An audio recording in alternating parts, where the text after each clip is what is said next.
5 जुलाई को मेरा गर्लफ्रेंड का बर्थडे है और उसको गिफ्ट में चाहिए आईफोन। तेरी माँ का उसको दिला तो दे, लेकिन हम लोग के बीच में वो चीज आ जा रहा है। क्या? औकात।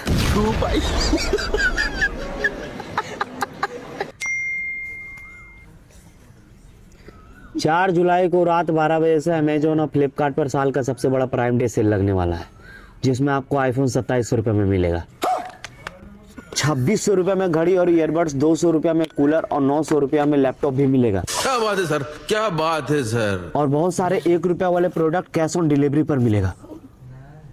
तो गाइज, अगर आप भी डील्स का फायदा उठाना चाहते हो तो मेरे बायो वाले लिंक से ऑफर जो उनके टेलीग्राम चैनल को जाकर जल्दी से ज्वाइन कर लो, क्योंकि ये सारे डील्स का अपडेट सबसे पहले वहीं पे मिलेंगे। और हाँ, 4 जुलाई को रात को 12 बजे सब ऑफर का फायदा उठाना, ई नहीं कि तेरी माँ का सब अपना अपना माल से बतियाए लग जाना। ए बाबू, चिल्ड रेड बुल पिला तो।